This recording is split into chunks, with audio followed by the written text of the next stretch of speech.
Nous présentons et démontrons dans cette vidéo le théorème intitulé cercle de Thalès. Alors l'énoncé est le suivant. Si un triangle ABC est tel que le segment AB est le diamètre d'un cercle C de centre 0 et que le point C du triangle ABC appartient à ce cercle, alors l'angle gamma, qui est l'angle BAC, est égal à 90 degrés. Alors, on va essayer d'illustrer cette situation. On a donc ici un triangle ABC. AB est le diamètre ou un diamètre du cercle C. O le centre du cercle. Et le point C appartient au cercle. Ce qui est affirmé ici, c'est que l'angle BAC, c'est-à-dire l'angle qui est ici, qu'on peut appeler également l'angle gamma, est un angle droit. Donc autrement dit, lorsqu'on inscrit dans un cercle un triangle de telle sorte que l'un des côtés du triangle, en l'occurrence l'hypoténuse, soit égal à un diamètre, alors ce triangle est rectangle. Démonstration de ce théorème. Alors, on va commencer par considérer le triangle AOC,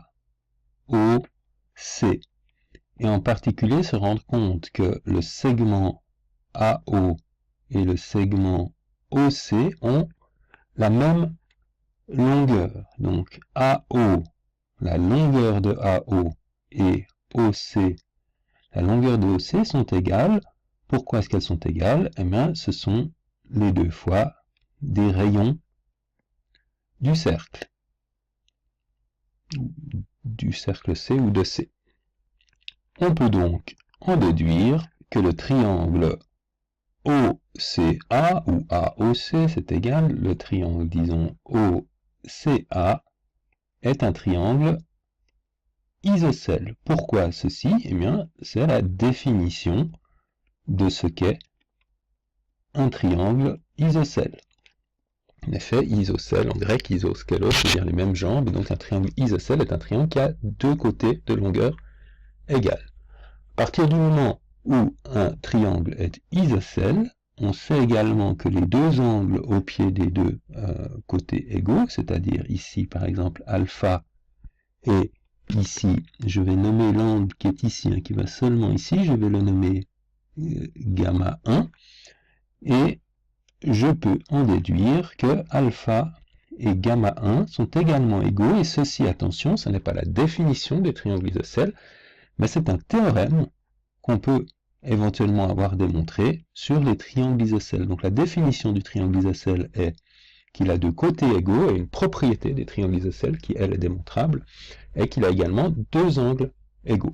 Je peux de façon parfaitement symétrique considérer maintenant le triangle OBC, et exactement de la même façon, donc dans le triangle cette fois-ci OBC, je peux considérer le côté OC qui est de même longueur que le côté OB, ce sont des rayons, donc le triangle OBC ou le triangle COB est un triangle isocèle, par définition de triangle isocèle, et donc l'angle qui est ici, bêta, et l'angle qui est, alors attention, essayez d'y voir encore quelque chose, donc celui qui est ici seulement, que je peux appeler gamma 2, sont égaux. Donc ce sont les mêmes arguments, je ne les écris pas, je les ai donnés oralement, bêta et gamma 2 sont égaux. Dernier argument, propriété ou théorème sur les triangles isocèles. Donc un premier bloc argumentatif ici, un deuxième bloc qui est un copier-coller ici.